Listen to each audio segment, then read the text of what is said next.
Bonjour tout le monde, je reviens vers vous afin de vous parler encore une fois du méthylphénidate.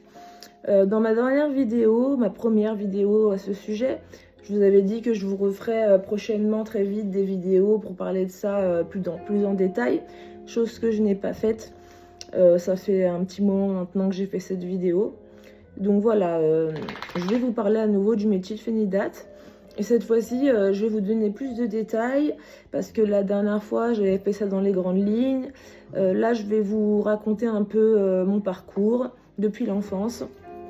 Et voilà, je vais vous parler des effets, de ce que j'ai pu vivre avec le méthylphénidate, où j'en suis. Donc déjà, je vais commencer par vous dire, je voudrais répondre aux commentaires qu'il y a eu sous ma dernière vidéo. Donc premièrement, je n'étais pas en train de fumer un joint de cannabis, j'étais en train de fumer un joint de CBD. Ça fait très longtemps que j'ai arrêté le cannabis, j'en ai fumé une partie de ma vie, mais ça fait très longtemps que j'ai arrêté. J'ai aussi arrêté, j'ai eu un commentaire sur le fait que je fumais la cigarette, un commentaire très désagréable. Ça fait plusieurs mois, plus de 5 mois que j'ai arrêté la cigarette, je suis passée à la cigarette électronique. Ce qui n'est peut-être pas moins nocif, je le sais. Mais en tout cas, voilà, ça coûte moins cher, ça ne fait pas de trous dans les vêtements, ça ne fait pas de fumée, et grâce à ça, je n'ai plus d'asthme. Voilà. Donc, et aussi, je voulais vous dire que j'ai énormément baissé ma consommation de Medikinet. À l'époque, j'étais à une plaquette par jour de 40 mg.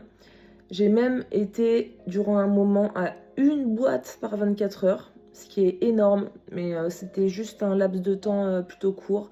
Mais, et j'en prenais toute la nuit et tout, enfin, c'était pas du tout adapté. Voilà, donc là j'ai beaucoup baissé, j'en suis environ à 8 gélules de 40 mg par jour parce que je fais un sevrage progressif afin d'arrêter définitivement de prendre ce médicament. Voilà. Donc, je vais commencer au début. Étant enfant, j'étais hyperactive. À l'époque, on ne diagnostiquait pas cette pathologie, donc, mais j'étais hyperactive.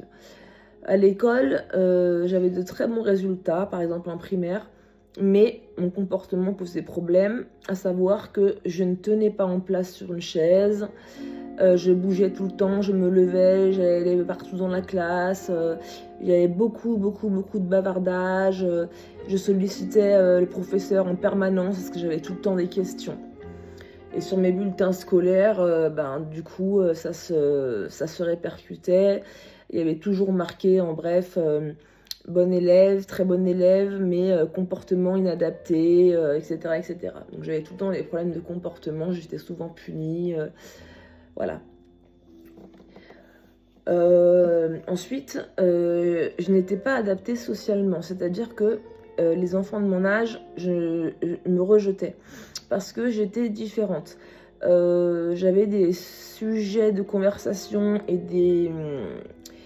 des intérêts qui n'étaient pas adaptés à mon âge. Donc par exemple en CP, j'étais intégrée à un groupe de CM2 avec qui j'étais amie, mais je n'avais pas d'amis dans ma classe, j'étais rejetée.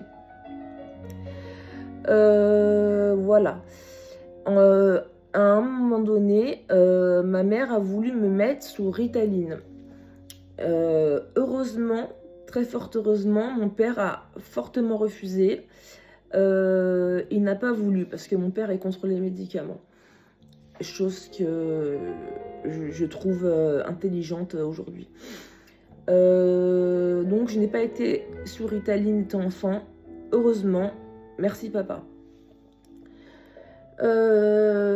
Ensuite, au collège, mes résultats ont baissé parce que, en fait, je vous explique. Je n'étais toujours pas adaptée pour avoir des amis au collège parce que toujours, j'étais en avance sur les autres de mon âge. Et j'ai eu une période où j'avais décidé de jouer un rôle, C'est-à-dire que je faisais semblant, par exemple, je faisais exprès de faire des fautes d'orthographe, je faisais exprès de faire des fautes dans ma façon de parler, je le faisais exprès. En fin de compte, je faisais semblant d'avoir un niveau intellectuel inférieur à ce que j'avais pour être acceptée. Et ça a fonctionné. J'ai eu des copines et j'étais intégrée dans ma classe.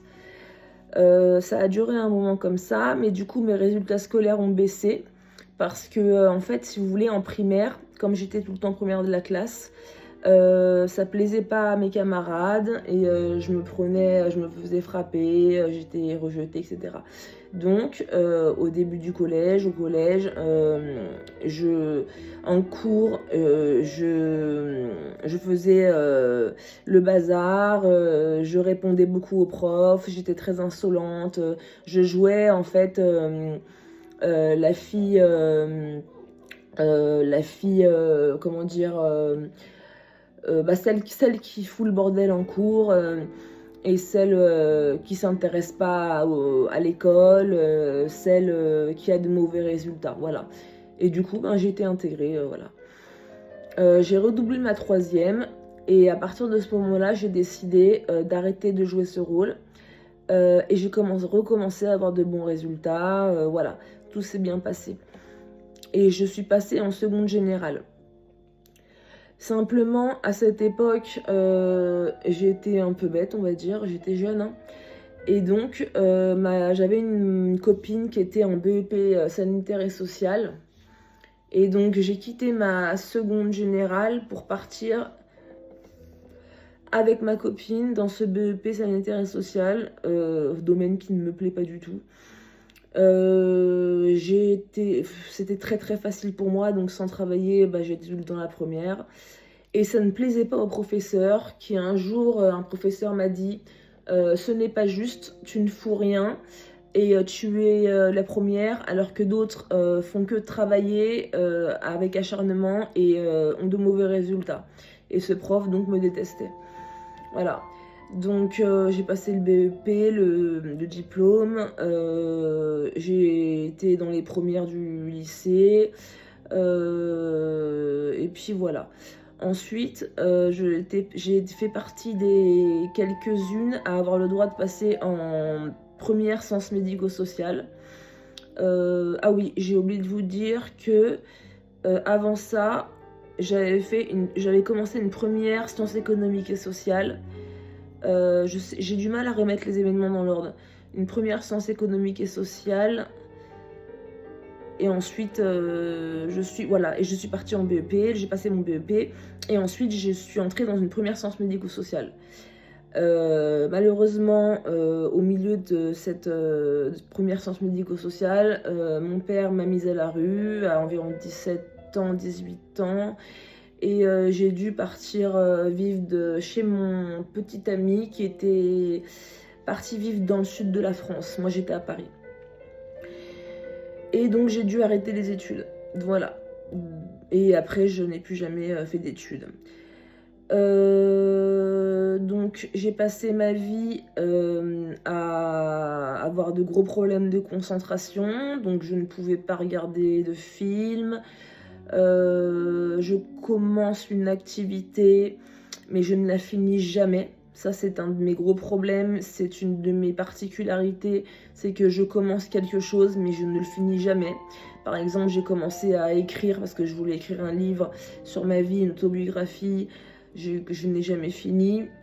J'écris des textes de rap que je n'ai jamais fini. J'ai commencé par exemple, j'ai commencé plein de choses parce que j'ai beaucoup d'idées, j'ai envie de faire plein de choses, mais je ne les finis jamais. Voilà, en gros, pour faire bref. Donc, il y a 2 ans, lorsque j'ai connu mon conjoint, il était sous Medikinet parce qu'il a lui aussi un trouble déficitaire de l'attention sans hyperactivité. Il m'a fait connaître ce médicament, donc au début, donc j'ai pris 2 gélules parce qu'une gélule ne me suffisait pas à faire l'effet escompté. Je me suis rendu compte que ça me faisait beaucoup de bien, que mes capacités intellectuelles étaient décuplées, que j'arrivais à me concentrer, que j'arrivais à commencer une activité, à la finir. Et donc au bout d'un moment, j'ai été voir un généraliste parce que j'ai fait des tests pour le TDAH qui se sont révélés positifs avec une neuropsychologue. Donc j'ai été voir un généraliste et je lui ai dit bah voilà, j'ai un TDAH, et il m'a fait donc une ordonnance très facilement. Voilà. Et ce ne sont pas des conneries comme certains m'ont dit sous mon ancienne vidéo, c'est la vérité, la stricte vérité. Voilà. J'ai été voir un généraliste, il m'a fait cette ordonnance.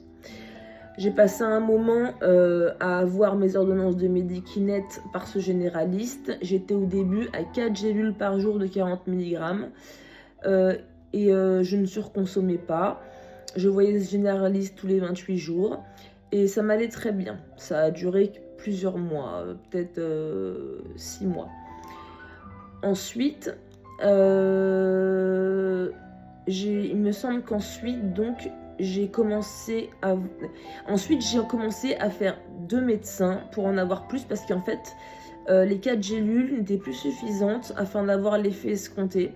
Je m'étais accoutumée et ça ne fonctionnait plus. Donc, j'ai commencé à avoir 2 médecins différents et faire 2 pharmacies différentes pour avoir plus de traitements. Et je suis passée à 5-6 gélules peut-être, au bout de 6 mois.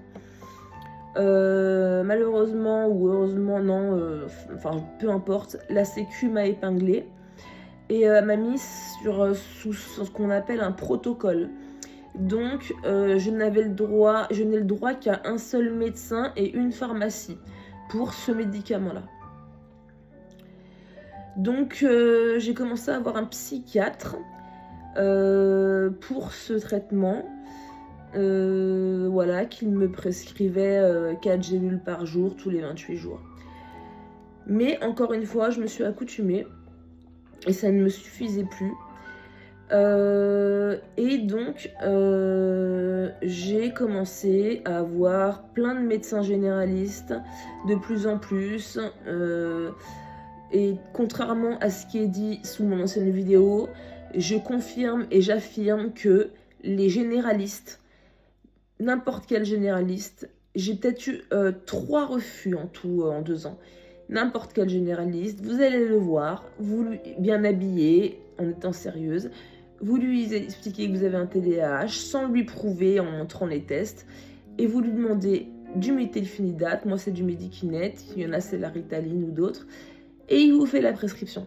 Et ça je peux vous l'affirmer, parce que ça pendant je sais pas, des mois, et c'est ce que je fais toujours aujourd'hui, mais je vais vous expliquer ensuite comment. Je le fais différemment. Donc il n'y a aucun problème pour avoir de la Ritaline ou du Medikinet en passant par un généraliste qu'on ne connaît pas, qu'on n'a jamais vu. Voilà, je l'affirme, je l'ai vécu. Et je peux le prouver si vous voulez. Parce que j'ai toutes les ordonnances. Enfin une partie, parce qu'il y en a que j'ai jetées. Voilà, donc je suis arrivée à un moment à 1 plaquette par 24 heures et ensuite 1 boîte. Quand je consommais 1 boîte par 24 heures, des fois je passais des nuits entières à consommer. Voilà, j'étais complètement déréglée, je ne dormais quasiment plus. Enfin, c'était très nocif pour moi. Ça n'a pas duré longtemps, 1 boîte par jour, hein. Ça a duré peut-être 1 mois, bah, même pas. Parce qu'après, j'en avais plus envie, j'avais plus envie d'une quantité telle. Donc, j'en étais où? Donc, je voyais des médecins généralistes différents, plein de médecins généralistes différents, malgré que j'avais mon protocole. Donc, ce que je faisais, c'est que je faisais une pharmacie. La pharmacie, suite à m'avoir délivré le Medikinet, recevait un courrier de la Sécu lui expliquant que j'étais sous protocole et qu'avec un médecin choisi et qu'il ne fallait plus me délivrer. Donc, ce que je faisais, c'est que j'allais dans une autre pharmacie. J'ai fait toutes les pharmacies de ma ville. J'ai fait toutes les pharmacies des villes aux environs. Et j'ai même dû dernièrement, parce que je le fais encore, Partir en train, parce que je vous expliquerai pourquoi je conduis plus après. Partir en train pour aller dans une ville à 1 heure d'ici, afin d'avoir le Medikinet. Tellement je n'ai plus aucune pharmacie où je peux aller ici et aux alentours. Pour vous dire à quel point, voilà. Donc un point important, depuis le mois d'avril, je suis devenue épileptique. Je fais régulièrement des crises. J'ai été diagnostiquée à l'hôpital lors de ma première crise, où j'ai fait 3 crises d'affilée, où donc mon conjoint a appelé le SAMU. Donc j'ai été diagnostiquée, je fais des crises d'épilepsie, crises d'épilepsie, comment ça s'appelle déjà, machin tonique généralisé, tonico-clonique généralisé, donc c'est les pires. Voilà. Donc je fais des crises durant lesquelles je perds connaissance. Et depuis peu de temps, je fais beaucoup de crises partielles où je ne perds pas connaissance, mais je convulse. Je me pose la question de savoir si c'est à cause du méthylphénidate que j'ai développé cette pathologie. J'ai fait un sevrage à un moment parce que en fait j'ai eu un médecin mon médecin que j'avais à l'époque dans mon protocole m'a arrêté du jour au lendemain de Medikinet, c'est le psychiatre, m'a arrêté du jour au lendemain de Medikinet en me disant c'est à cause de ça que vous êtes épileptique. Quand je lui ai dit mais je vais avoir un syndrome de sevrage horrible, vous pouvez pas m'arrêter du jour au lendemain, il m'a répondu non, il n'y a pas de syndrome de sevrage avec le Medikinet, il n'y a aucun souci. Donc j'ai eu un syndrome de sevrage atroce pendant environ 10 jours.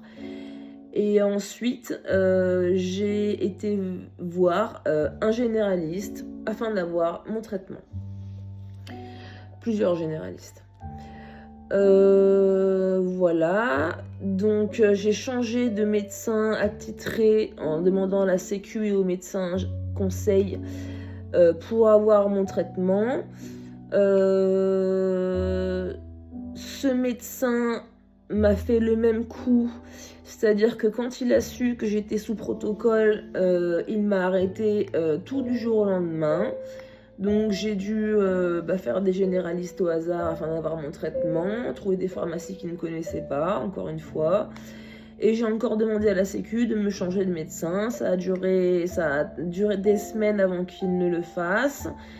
Et j'ai le médecin actuel qui, lui, me prescrit mon traitement tous les 28 jours, 4 gélules par jour, sans problème. Il est très sérieux, il prend ma tension, m'a donné des examens à faire pour mon cœur. Voilà, il est sérieux. Par contre, il refuse les chevauchements et il m'a fortement conseillé d'arrêter ma surconsommation. Il est très content que je sois en train de diminuer fortement et de vouloir faire un syndrome de sevrage. De vouloir faire un sevrage.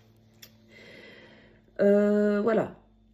Donc, par contre, je continue à voir d'autres médecins généralistes parce que mon médecin actuel sait que je surconsomme et que je vois d'autres médecins, il est au courant. Il n'est pas d'accord, mais bon, voilà, c'est comme ça. Et maintenant, ce que je fais, c'est que je passe par Doctolib. Je ne vois plus de médecin en présentiel. Je passe par Doctolib. Et il est extrêmement facile d'obtenir une ordonnance. Je voulais vous montrer des ordonnances, mais le problème c'est que sur mon autre téléphone, j'ai plus de mémoire et j'arrive pas à enregistrer mes captures d'écran. Mais je peux vous le prouver si vous voulez. Si j'ai des commentaires qui me disent que c'est faux, je vous montrerai les preuves. Donc je passe par Doctolib. J'ai eu quelques refus par certains médecins, mais c'est très facile de trouver des médecins qui vous font des ordonnances. En plus, maintenant, avec mon épilepsie, j'ai de la lamotrigine, mais j'ai aussi du Lyrica et du Valium injectable. Eh bien, il est très facile de trouver un médecin qui vous fait une ordonnance pour Medikinet, Lyrica, Valium injectable, sans aucune vérification de mes pathologies et sans vérifier quand date la dernière ordonnance. Et avec marqué sur l'ordonnance chevauchement autorisé. Voilà. Je fais ça depuis quelques mois, je sais pas exactement. J'ai beaucoup de mal à mesurer avec la notion du temps qui passe. J'ai beaucoup de mal parce qu'en plus mes crises d'épilepsie me font beaucoup perdre la mémoire. Je suis assez désorientée, c'est une maladie assez compliquée, assez difficile qui me fait perdre mes capacités. Bon, c'est comme ça. Donc je passe par Doctolib.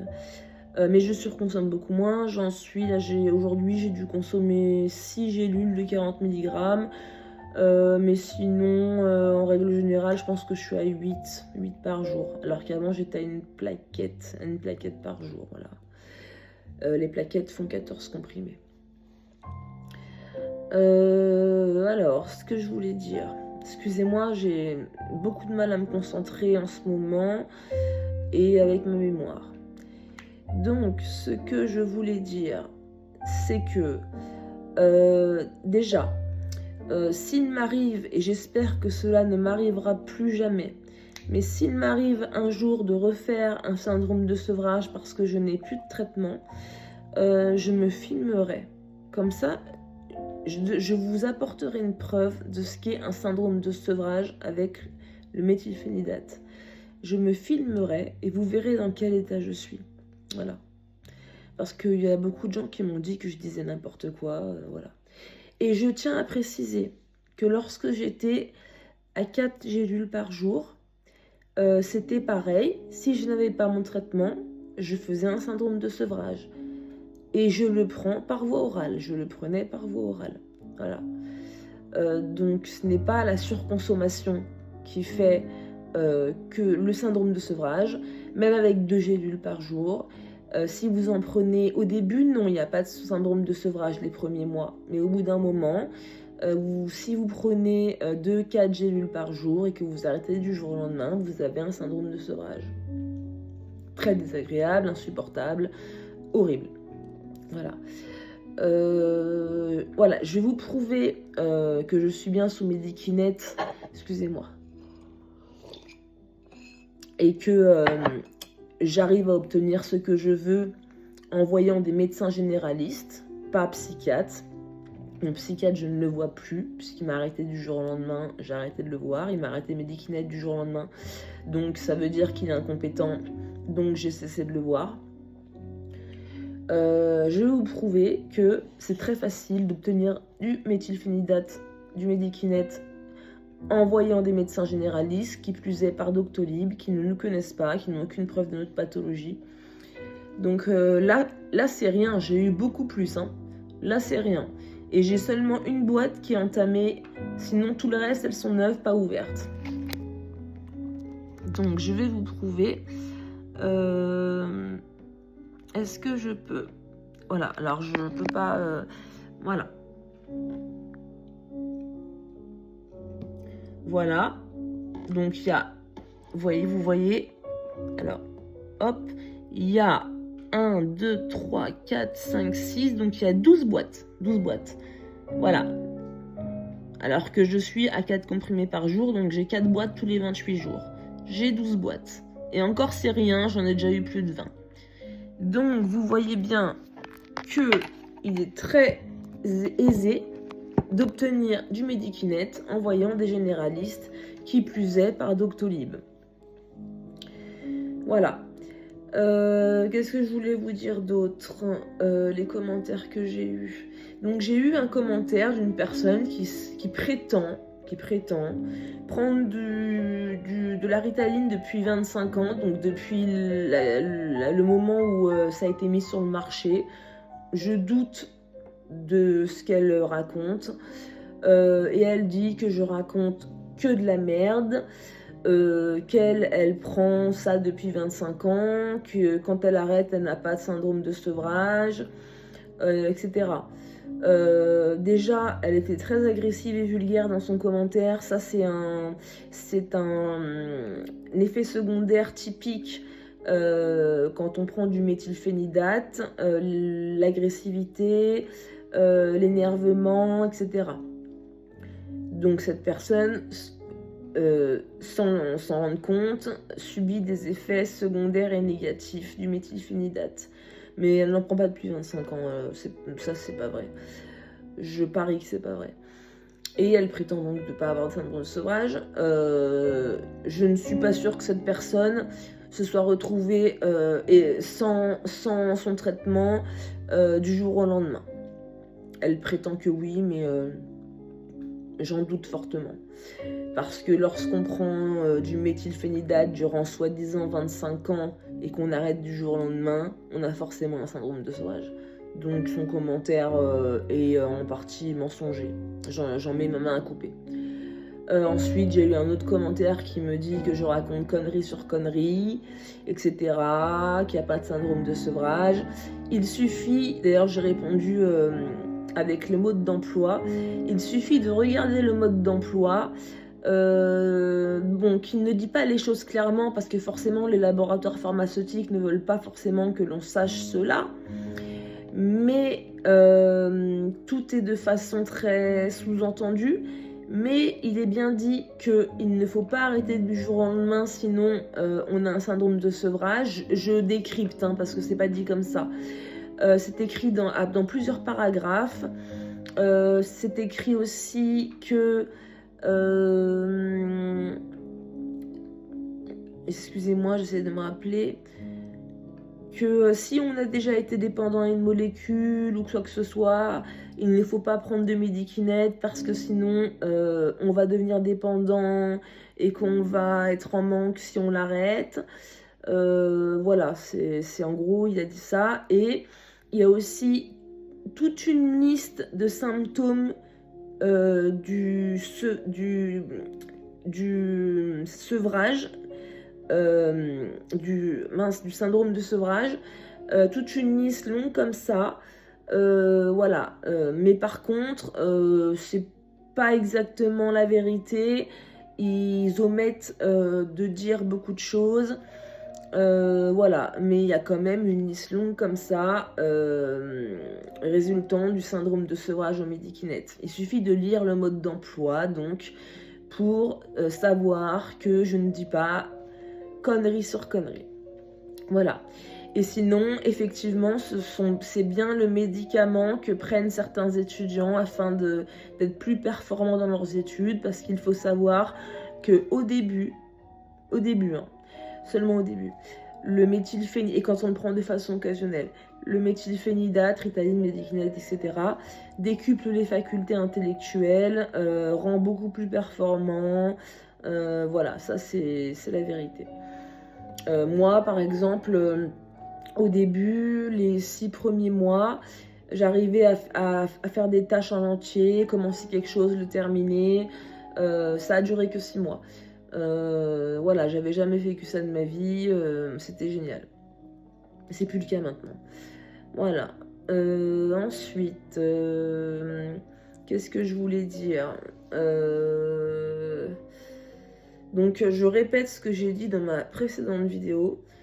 On donne ça à des enfants de 6 ans.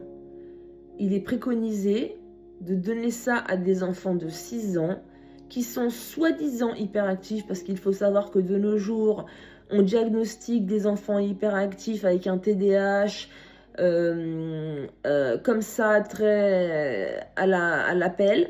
Pourquoi ? Parce que les laboratoires pharmaceutiques sont de mèche avec les sont de mèche, c'est-à-dire c'est eux qui forment les futurs médecins. Il faut savoir que les écoles de médecine sont subventionnées, enfin sont excusez-moi, j'ai du mal à trouver mes mots, sont c'est eux qui payent en fait les écoles de formation des futurs médecins, et donc ils ont une influence sur ce qu'on leur apprend. Donc c'est pour ça que les médecins, les petits jeunes et tout qui sortent des études de médecine sont persuadés que le Medikinet, la Ritaline, le méthylphénidate n'entraînent pas de syndrome de sevrage. C'est les laboratoires pharmaceutiques qui sont responsables de ça, parce que c'est eux qui introduisent ces mensonges dans les formations des futurs médecins. Donc, Qu'est-ce que je voulais dire? Excusez-moi. Excusez-moi, il est 5h17 du matin, donc je suis un peu fatiguée. Voilà, c'est pour ça que je suis un peu moins vive et un peu moins... oh là là, je trouve pas mes mots. Un peu moins efficace que dans ma première vidéo. Donc je voulais dire que... voilà, une fois, il y a quoi? Il y a 4 ou 5 mois, j'ai consulté un psychiatre sur Doctolib parce que je voulais lui parler justement de ma dépendance au méthylphénidate. Il m'a dit que il m'a dit, moi j'ai fait 10 ans d'études, je sais mieux, on a étudié le méthylphénidate, il n'y a pas de dépendance ni de syndrome de sevrage, c'est psychologique, c'est parce que vous avez peur de ne pas avoir de traitement. Donc je lui ai expliqué que mon conjoint en prenait depuis 15 ans, qu'il avait les mêmes symptômes que moi en syndrome de sevrage, à savoir que même je me levais la nuit pour en prendre parce que j'étais en manque. Le matin, quand on se lève, on est en manque. Voilà. Donc je lui ai expliqué que mon conjoint c'était pareil. J'ai voulu lui apporter le témoignage de mon conjoint et lui faire parler avec lui. Il a refusé. Il était très agressif. Moi j'ai fini par lui dire qu'il verrait dans 10 ans, lorsque la molécule serait plus connue et qu'on en parlerait, qui verrait qu'il avait tort. Il m'a répondu plusieurs fois, moi j'ai fait 10 ans d'études, moi je sais mieux. Non, je sais mieux. Ça fait 2 ans, et mon conjoint sait mieux. Lui, ça fait 15 ans qu'il en prenait, parce que là, il en prend plus. Je vous dirai pas la raison, parce que bon, c'est personnel. Là, il est plus avec... Enfin, on est toujours ensemble, mais il n'est plus à la maison, pour une raison personnelle. Et moi, je sais mieux, parce que moi, ça fait 2 ans que j'en prends. C'est moi qui prends le médicament. Lui, il n'en prend pas, ce psychiatre. Donc, malgré ses 10 ans d'études, biaisé par les labos pharmaceutiques qui financent son école, moi, je sais mieux. Voilà. Malgré qu'il ait fait 10 ans d'études. Et un bon médecin apprend de ses patients. Un bon médecin ne pense pas tout savoir et mieux savoir. Parce que ce sont les patients qui sont malades, qui savent leur maladie. Ce sont les patients qui prennent les médicaments, qui savent ce que font ces médicaments. Un bon médecin apprend de ses patients. Un bon médecin ne pense pas tout savoir mieux que ses patients parce qu'il a fait 10 ans d'études. Voilà. Donc ce psychiatre a fini par raccrocher et a fait un récapitulatif de la téléconsultation, en gros en me faisant passer pour folle, en disant que mes symptômes étaient d'origine psychologique parce que j'avais une maladie psychiatrique, que je décrivais des symptômes qui prouvaient que j'avais une psychose, etc., etc. Donc voilà, vraiment un psychiatre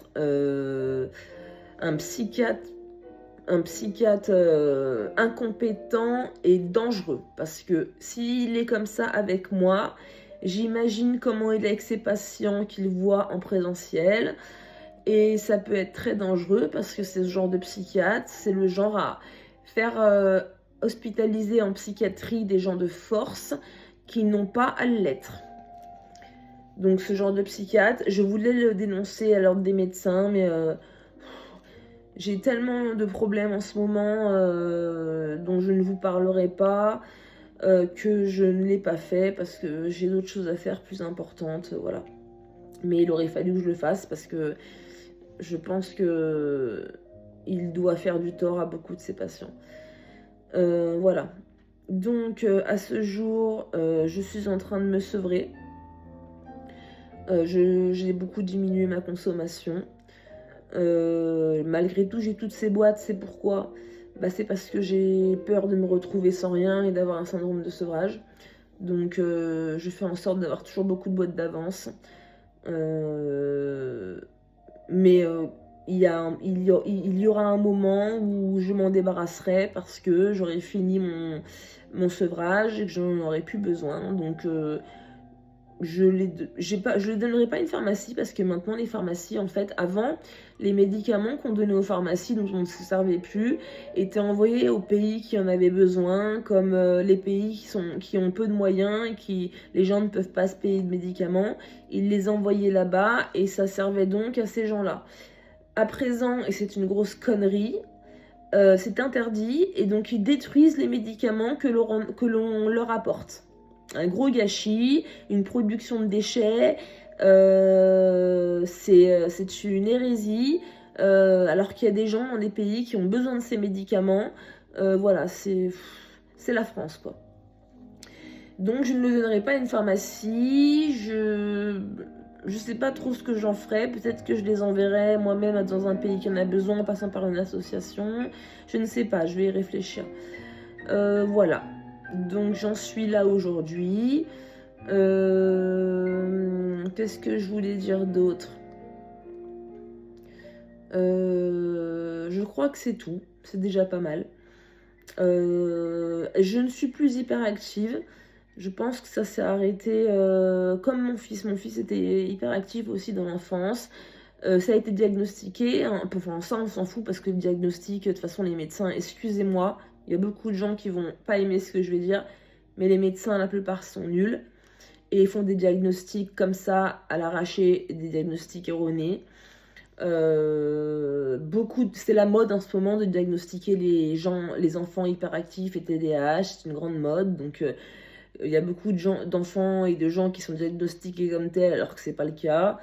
Donc on ne parlera pas de diagnostic, mais mon fils était hyperactif, c'est-à-dire que du lever au coucher, il n'arrêtait pas de bouger, de courir, de poser des questions qui n'étaient d'ailleurs pas adaptées pour son âge, parce qu'il avait des centres d'intérêt d'adultes. Et d'ailleurs, à l'école, il a été rejeté et harcelé à cause de ça. Enfin bref, ça s'est arrêté au collège. Et qu'est-ce que je voulais dire? Et donc, c'était un enfant hyperactif, vraiment. Pas juste turbulent, il était vraiment hyperactif. D'ailleurs, les services sociaux s'en sont mêlés parce qu'ils estimaient que c'était trop difficile de s'occuper d'un enfant comme ça seul et que j'avais besoin d'aide. Alors que moi, je gérais parfaitement, c'était mon premier enfant, je ne connaissais rien d'autre, j'avais l'habitude, donc ça ne me posait pas de problème, je gérais. C'était fatigant, mais je gérais. Donc j'étais hyperactive étant enfant, ça s'est arrêté en grandissant. Voilà, par contre j'ai gardé mes problèmes de concentration, les problèmes de ne pas pouvoir finir une tâche, ma limitation en termes de capacité sociale, c'est-à-dire que moi par exemple je n'ai jamais eu d'amis. Je suis très sociable, j'adore les gens, j'adore parler avec les gens dans la rue, je fréquente des gens dans des lieux où je vais. Je suis appréciée de tout le monde, je n'ai pas d'ennemis, tout le monde m'aime. Je connais tous les commerçants de ma ville, ils n'appellent pas mon prénom, j'ai le numéro de téléphone de certains. Voilà, je suis très sociable, très appréciée, mais je n'ai pas d'amis parce que je ne comprends pas ce concept. Je ne comprends pas comment on fait. Je ne comprends pas comment on garde un ami sur la durée et comment on fait pour en avoir. Je n'ai jamais compris. C'est quelque chose qui est hors de mes compétences. Voilà, voilà. Donc je n'ai pas d'amis, mais je fréquente des gens, je vais dans des endroits, je ne dirais, par exemple, voilà, je vais vous dire, par rapport à mon addiction au Medikinet, je vais au Carude, c'est un endroit pour les toxicomanes. Où il y a quasiment que des SDF, parce que là-bas, il y a des intervenants avec lesquels j'échange beaucoup, et ça m'aide. Et là-bas, je suis pote avec toutes les personnes, j'ai pas de problème, j'ai pas de jugement, j'ai pas d'a priori, donc les gens sont pour la plupart des SDF et ça ne me pose aucun problème. Je suis quasiment la seule femme parce que les femmes n'aiment pas y aller, étant donné qu'il y a souvent des embrouilles et que c'est que des mecs.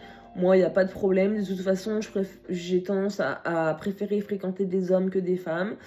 Parce que je trouve que les femmes sont très pestes entre elles et que ça ne fait pas partie de mon fonctionnement. Moi, je ne suis pas comme ça et je n'aime pas. Et voilà, donc je fréquente essentiellement des hommes. Et donc ça ne me pose aucun problème. Je suis très à l'aise là-bas. Je suis complètement intégrée. Voilà. Donc, pourquoi je disais ça? Excusez-moi, j'ai des gros problèmes de mémoire à cause de mon épilepsie et c'est compliqué pour moi de m'exprimer sans faire de pause. Donc voilà, je fréquente des gens dans ces conditions, les commerçants, les gens que je croise dans la rue. J'ai tendance à avoir le lien très facile et eux me parlent sans problème, on échange. Mais je n'ai pas d'amis et personne ne vient chez moi. Voilà. Donc j'en suis à réduire beaucoup le méthylphénidate dans le but, et je vais le faire, d'arrêter complètement parce que je ne veux plus prendre de stupéfiants, je ne veux plus avoir les effets secondaires du méthylphénidate et je ne veux plus prendre de médicaments tout court. Moi avant je prenais que des plantes et je me sentais beaucoup mieux. Voilà. Donc bientôt, je l'espère dans moins de 2 mois, avoir totalement arrêté. Et je vous ferai une nouvelle vidéo lorsque j'aurai fini avec ce traitement. Et je vous expliquerai comme je me sens et je pense que je me sentirai beaucoup mieux. Si j'ai oublié de vous dire des choses, je referai une vidéo pour compléter. Et si vous avez besoin de preuves quant au fait qu'un médecin généraliste fasse des prescriptions de Medikinet, Ritaline sans aucun problème, mon conjoint faisait pareil, je vous donnerai des preuves, je vous montrerai les ordonnances des médecins qui ne me connaissaient pas. J'en ai je sais pas combien.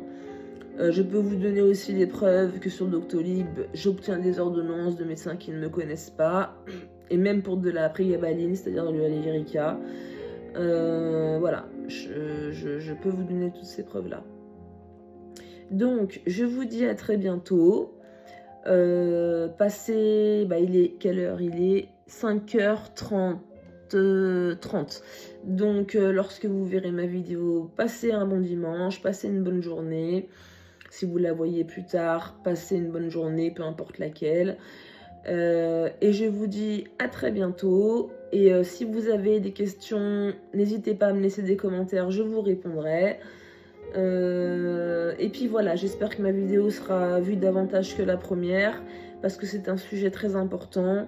Il y a beaucoup de gens qui sont diagnostiqués TDAH, d'ailleurs en ce moment, parce que c'est une mode. D'ailleurs, sachez que, a priori, et je pense que c'est vrai, le TDAH est une maladie qui n'existe pas.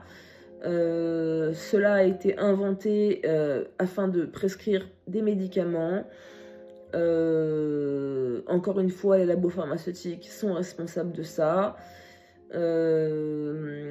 Parce que on est des vaches à lait, on est là pour leur apporter du fric, au détriment de notre santé, ils en ont rien à foutre. Et c'est comme ça que ça fonctionne. C'est eux qui financent les écoles de médecine, hein, si vous voulez savoir. Voilà. Donc ils ont une influence sur ce qu'on apprend aux médecins, aux futurs médecins. Voilà. Donc, je sais plus ce que je disais. Donc voilà, je vous dis à très bientôt. Et je vous fais des gros bisous. Ciao!